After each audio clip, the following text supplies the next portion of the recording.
Bueno, ahora entonces en este video lo que vamos a ver es el uso de la programación orientada a objetos con el lenguaje de programación C#, el do sostenido o el C gatito. Esta cosa de la programación orientada a objetos de lo que trata es de realizar o de hacer abstracciones del mundo real dentro de un sistema de programación o dentro de un programa. Aquí lo que entonces se va a hacer es, por ejemplo, cómo hacer la abstracción de un objeto, bueno, dentro de otros videos que se habían ya subido al canal Región 9. Se explicaba entonces de cómo trataba de cómo se trata esto de la programación orientada a objetos, de qué se trata este paradigma. Y entonces, por ejemplo, si nosotros queremos abstraer un objeto entonces decía de la realidad para poderlo programar, entonces en este caso vamos a utilizar unas entidades llamadas clases. Estas entidades conocidas entonces, o que se van a utilizar aquí con la palabra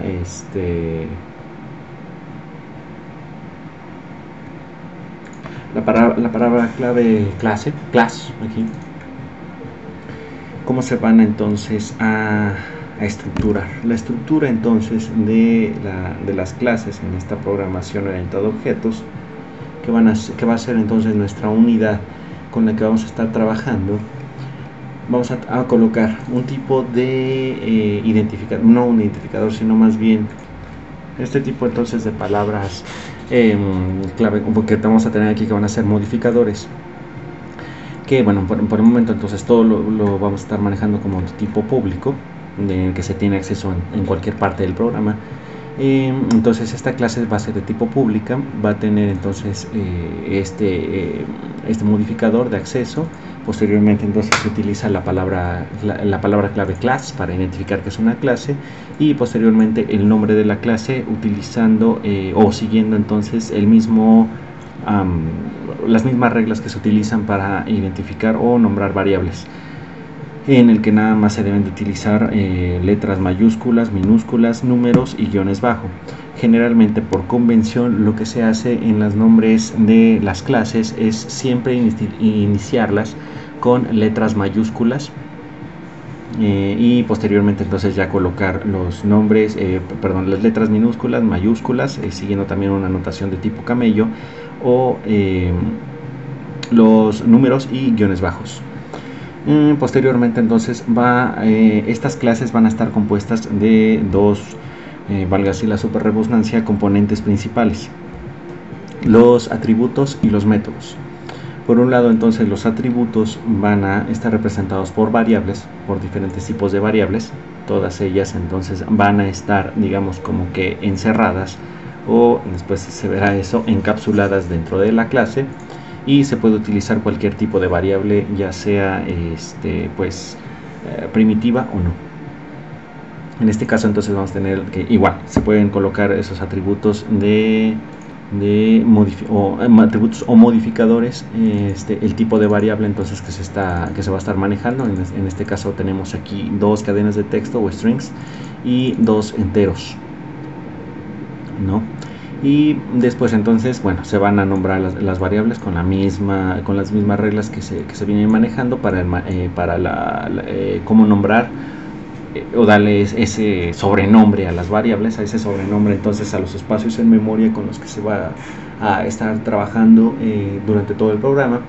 Y por otro lado, a diferencia, por ejemplo, del C-ANSI o de la programación estructurada, en donde, por ejemplo, estructurada porque tenía estas variables o estructuras conocidas como estructuras, cuántas veces serán llamadas las estructuras, en las cuales solamente se podían incluir estas variables, o estas estructuras estaban conformadas con variables.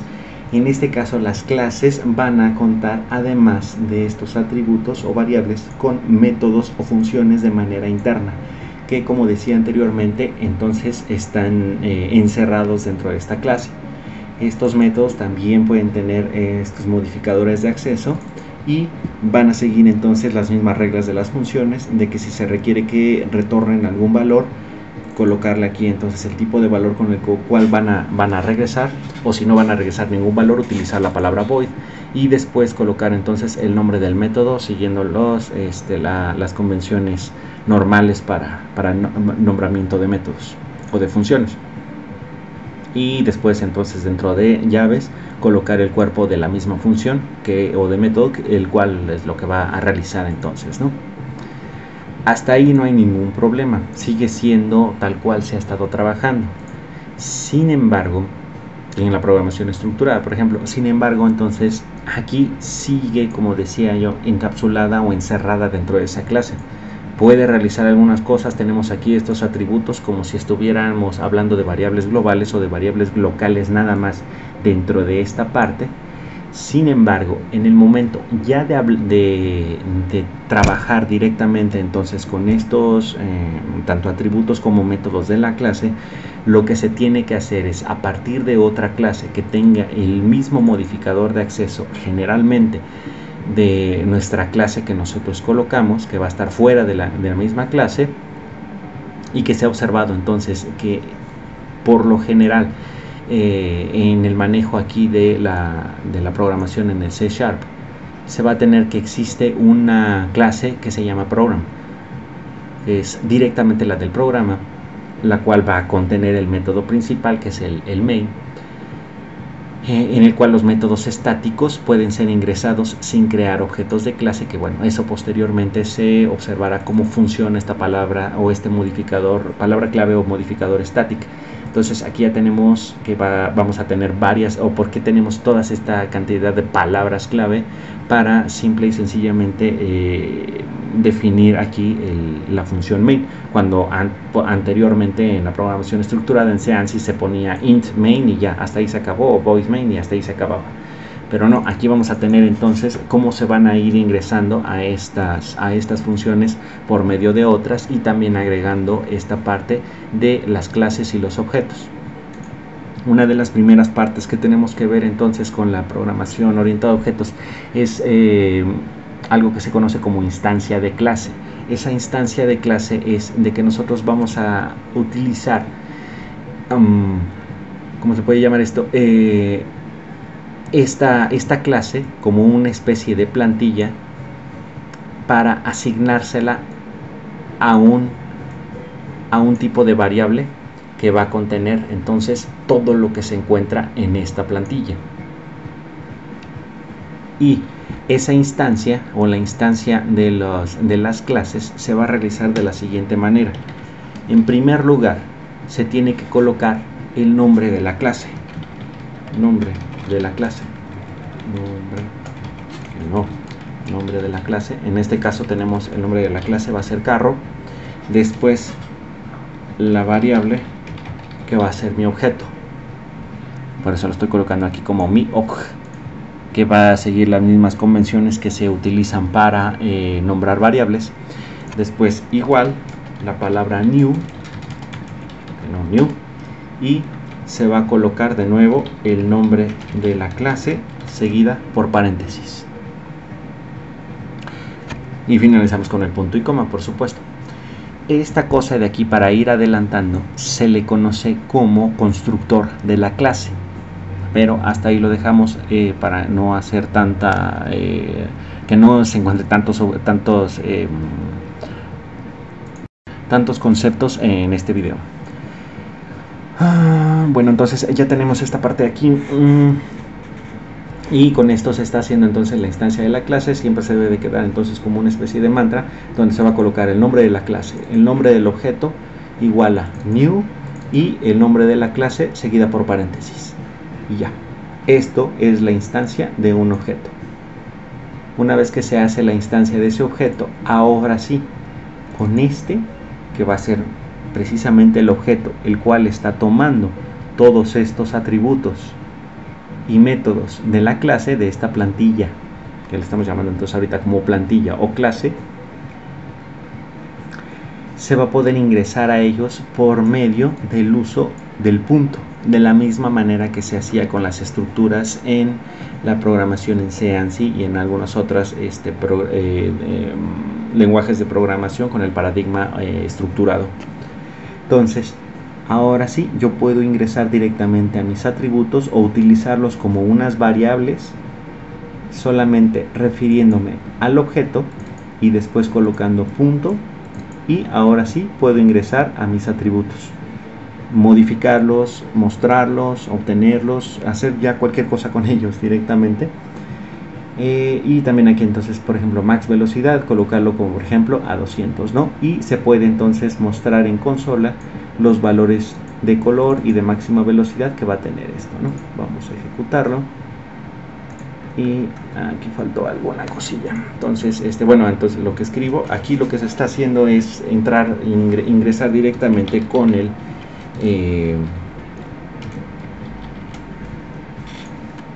mediante este objeto a cada uno de estos atributos, de la misma manera que se hacía con las estructuras, como ya había mencionado.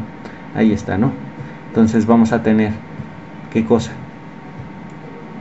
El color y la máxima velocidad mostradas, entonces aquí, rojo y 200.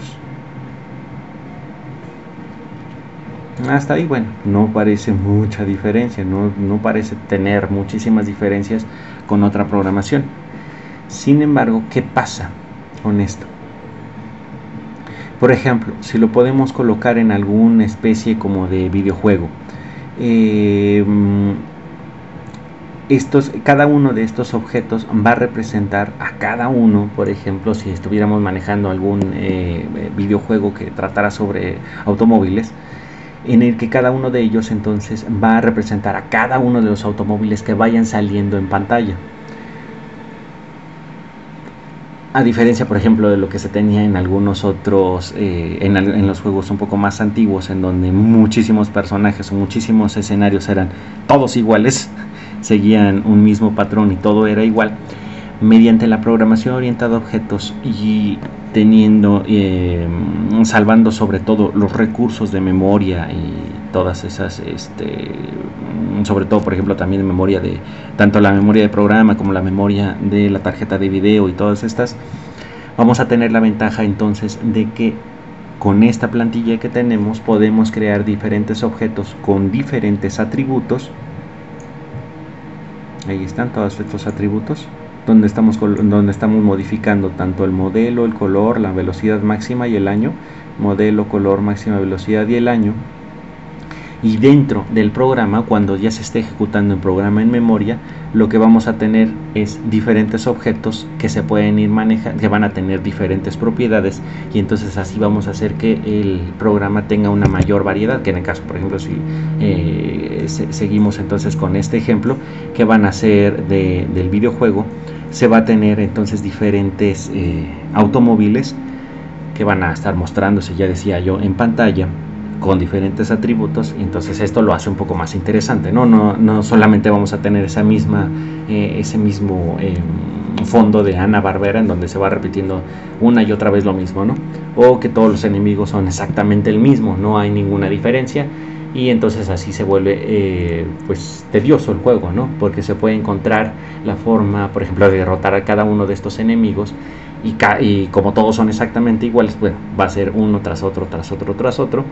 Pero con esto entonces cada uno, a pesar de que va a tener la misma plantilla, va a tener diferentes atributos, y esto me va a permitir entonces que sea un poco más variado, ¿no? Esta parte.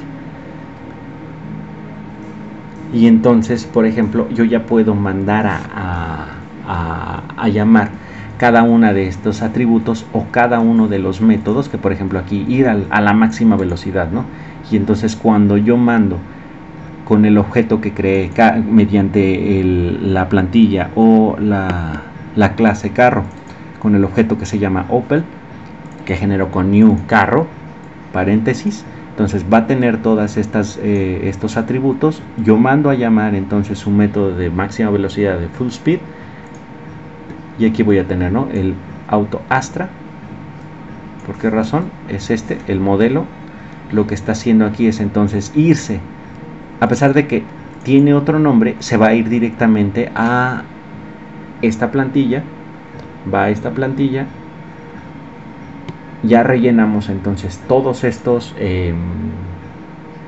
atributos de este carro en particular, Y ahora sí, una vez que ya se rellenaron todos estos atributos que van a pertenecer solamente a este carro, a este objeto, cuando yo mande a llamar esta función de mi plantilla, bueno, va a existir un espacio en memoria el cual va a contar con todos estos datos, y por tanto cuando muestre en consola esta parte va a mostrar perfectamente aquí el modelo que yo estoy asignando a esta parte.